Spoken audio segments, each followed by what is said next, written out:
أعوذ بالله من الشيطان الرجيم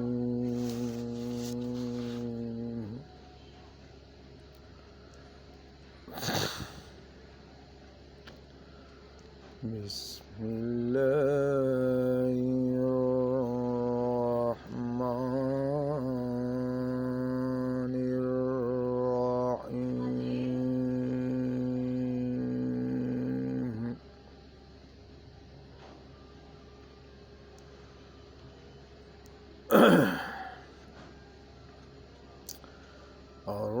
الرحمن علم القرآن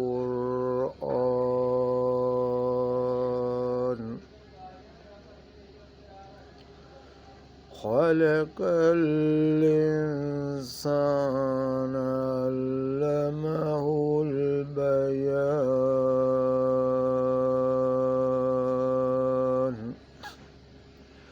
صدق اللہ العظیم۔ برادران اسلام، السلام علیکم ورحمۃ اللہ وبرکاتہ۔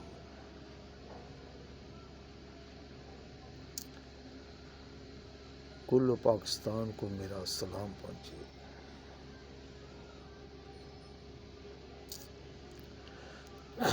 پچھلے دنوں ایک شخص نے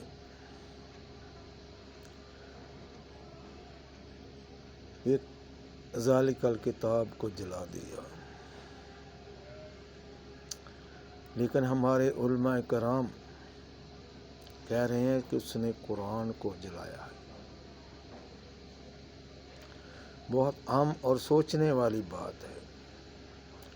اللہ سبحانہ تعالیٰ نے 3 لفظ قلم بند فرمائے ہیں قرآن مجید میں: ذالک الکتاب، قرآن اور فرقان۔ جب ہم اس چیز کو سمجھیں گے تو پھر ہمیں پتہ چلے گا کہ ذالک الکتاب کیا ہے، قرآن کیا ہے، فرقان کیا ہے۔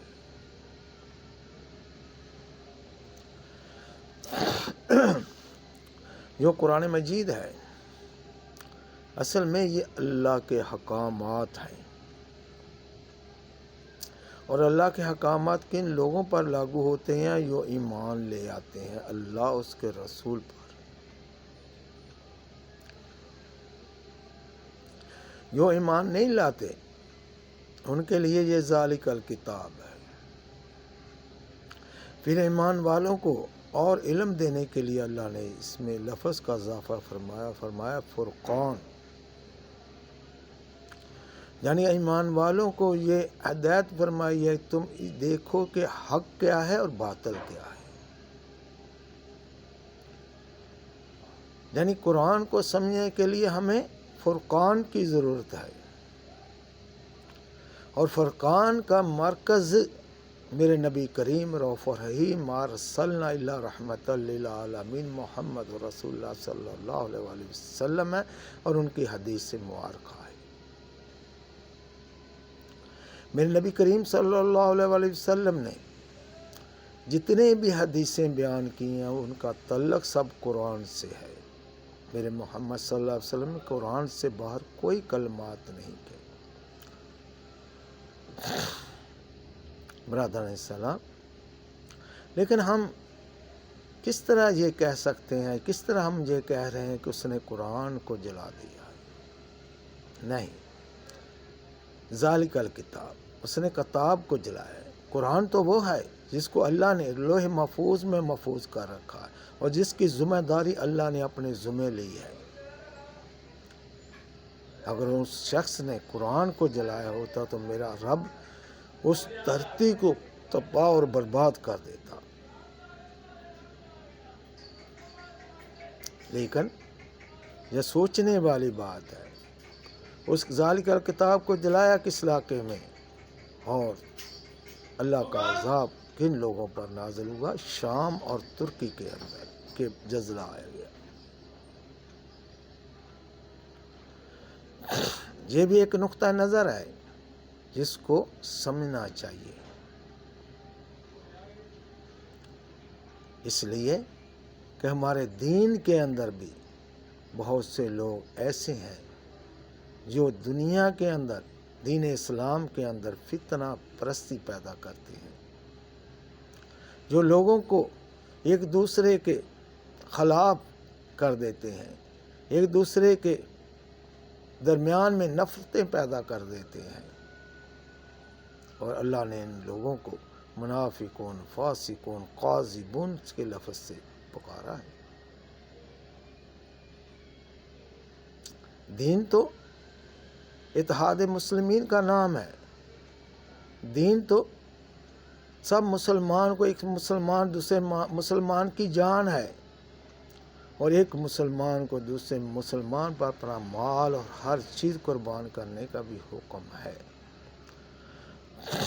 جو دنیا کی چاہت میں پڑ گیا، ایمان تو لایا مگر اس نے دنیا کے مال اور اولاد کو عزیز رکھا اور اللہ کے حکامات کو بھول گیا، تو میرا رب فرماتا ہے کہ اس کے لیے اولاد بھی فتنہ ہے اور دنیا کا مال بھی فتنہ ہے۔ برادر اسلام، ہمیں یہ نہیں کہنا چاہیے اس شخص نے قرآن مجید کو جلایا ہے، استغفر اللہ، بلکہ اس نے ذالک الکتاب کو جلایا۔ قرآن مجید پر غور و فکر کرو۔ الف لام میم ذالک الکتاب لا ریب فیہ، الف لام کا میم کا مطلب کیا ہے؟ الف سے اللہ، لام سے لا الہ الا اللہ، میم سے محمد اور رسول اللہ، یہ پہلا کلمہ ہے۔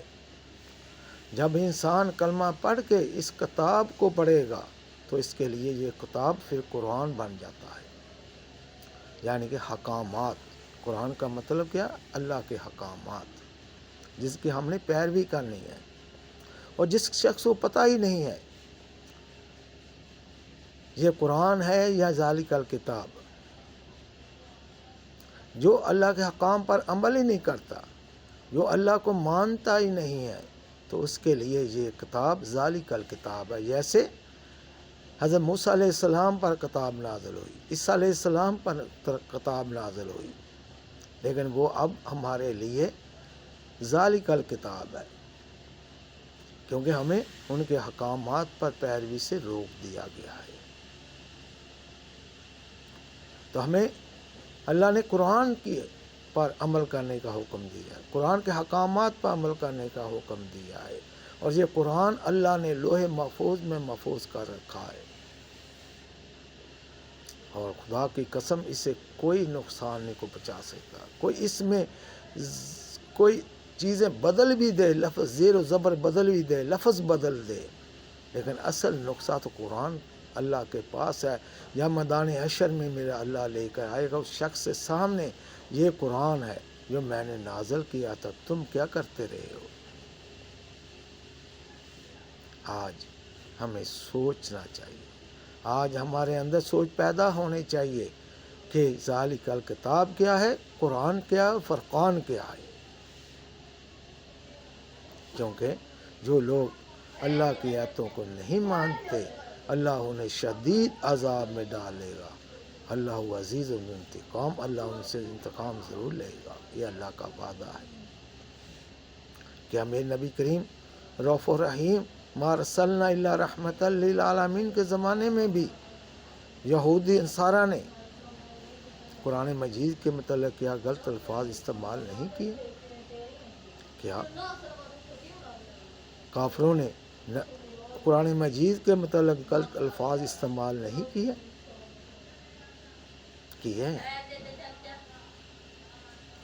تو اللہ نے فرمایا میں نے اے محمد صلی اللہ علیہ وسلم، میں نے ایک مدت ان کو دی ہے دنیا میں زندگی گزارنے کے لیے، انہیں گزارنے دو، جب ہم ان پر موت کو لے کر آئیں گے پھر ان پر ہم پکڑ فرمائیں گے اور پھر ان میں عذاب النار میں ڈال دیں گے، پھر ان کا کوئی حامی اثر نہیں ہوگا۔ اس وقت یہ معاملے کیوں ہو رہے ہیں؟ اس لیے ہو رہے ہیں کہ دین اسلام میں ہمارے پاس اتحاد نہیں ہے۔ ہم اپنی مرضی سے اذانوں کا ٹائم مقرر کیا ہوا ہے، اگر ہم نماز کا وقت ایک کر لیں پورے ملک کے اندر تو انشاءاللہ دوسرے کام بھی ہمارے اندر اتحاد پیدا ہو جائے گا۔ ہر ایک نے اپنا ٹائم مقرر کیا ہوا ہے، کوئی بھی دین حق کو سمجھنے کی لیے کوشش نہیں کر رہا۔ ہم بھی وہ کام کر رہے ہیں جو ہمیں نہیں کرنے چاہیے، ہم وہ کر رہے ہیں جو ہمیں نہیں کرنے چاہیے، ہم وہ نہیں کرتے جو ہمیں کرنے چاہیے، ہم الٹ جا رہے ہیں۔ اللہ کے احکامات کو چھوڑ دیا، حدیث مبارکہ کو چھوڑ دیا، اور پھر ہم ٹھیکیدار بن گئے یہ دنیا میں دین کے، اور ہمیں یہ بھی معلوم نہیں ذالک الکتاب کیا ہے، قرآن کیا اور فرقان کیا ہے۔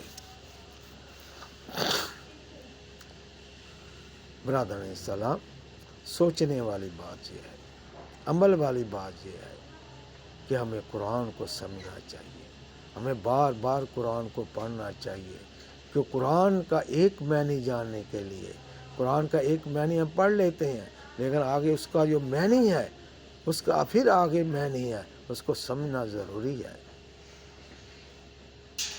تو ایک اللہ کے بندے نے قرآن مجید کو 9 لاکھ دفعہ پڑھا صرف ایک لفظ تلاش کرنے کے لیے، تو ایک لفظ کے 9 لاکھ معنی ہو سکتے ہیں۔ تو قرآن کوئی چھوٹی کتاب نہیں ہے، قرآن مجید وسیع کتاب ہے اللہ کی۔ میرا اللہ فرماتا ہے کہ 7 سمندروں کا پانی اکٹھا کر لو، پھر اس کی شاہی بنا لو، پھر اس سے اللہ کی حمد لکھنا شروع کر دو، تو 7 سمندروں کا پانی ختم ہو جائے گا، میرے اللہ کی حمد ختم نہیں ہوگی۔ حضرت علی کرم اللہ وجہ فرماتے ہیں اگر میں قرآن مجید الف لام میم سورۃ فاتحہ کی تفصیل ہو 70 اونٹ یا 700 اونٹ اس سے بھر دوں، ایک اونٹ 1 ٹن وزن اٹھاتا ہے، تو 70 ٹن وزن کتابوں کا، وہ بھی الف لام میم یا سورۃ فاتحہ کا۔ یہ سوچو تو صحیح، ہم کیا کر رہے ہیں؟ ہم وہ کام کر رہے ہیں جو یہود و نصارہ کیا کرتے تھے۔ عیسیٰ علیہ السلام نے تبلیغ فرمائی یہودیوں کو، تو انہوں نے کہا ہم اپنے آباء و اجداد کے کہنوں پر چل رہے ہیں، تم انہیں غلط کہتے ہو۔ میرے محمد صلی اللہ علیہ وسلم یہود و نصارہ کو تعلیم فرمائی، تو انہوں نے یہی کہا کہ ہم اپنے آباء و اجداد کے کہنوں پر چل رہے ہیں، تم انہیں غلط کہتے ہو۔ سوچو، ہر ایک نے اپنا حساب آپ دینا ہے، ہر ایک نے اپنے اعمال کا حساب دینا ہے، ہر ایک نے اپنے رب کے آگے پیش ہونا ہے۔ اس وقت تم کیا کہو گے کہ ہم خدا دنیا میں ہم یہ کرتے رہے، ہم نے دین کی یہ خدمت کی؟ کیا کسی علماء کرام نے الف لام میم سے والناس تک کسی شخص کو قرآن مجید سمجھایا ہے؟ کیا انہوں جمعوں کے خطبوں کے اندر الف لام میم سے والناس تک قرآن کی تلاوت کر کے لوگوں کو بتایا ہے کہ یہ قرآن یہ بتا رہا ہے؟ آج ہم قرآن کو کھولتے نہیں، آج ہماری حالت یہ ہو گئی ہے، ہم کے مسجد میں بیٹھے موبائلوں کے اوپر قرآن تو کھول لیتے ہیں، لیکن ان الماریوں کے اندر پڑے ہوئے قرآن کو ہم کھولنا گوارا نہیں کرتے۔ وہ قرآن جسے 1400 سال سے کل مسلمات نے جمع کیا تھا۔ برادران سلام، سوچو ایک دن موت میں آنا ہے، ہم نے اپنے اللہ کے حضور پیش ہونا ہے۔ تو میرے نبی کریم صلی اللہ علیہ وسلم نے کیا فرمایا تھا کہ اگر میں اس قرآن کو میں رد و بدل کروں تو مجھے اللہ کے بڑے عذاب کا ڈر ہے۔ 11واں سپارہ پڑھو۔ برادر اسلام، آج سوچ لو، آج موقع ہے، آج سان چل رہی ہے، کل رک گئی تو سب کچھ برباد ہو جائے گا۔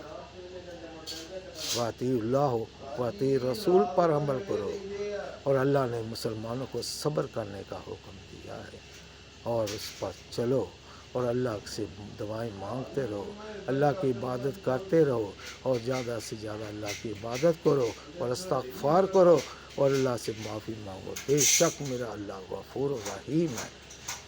صدق اللہ العظیم۔ السلام علیکم ورحمۃ اللہ وبرکاتہ۔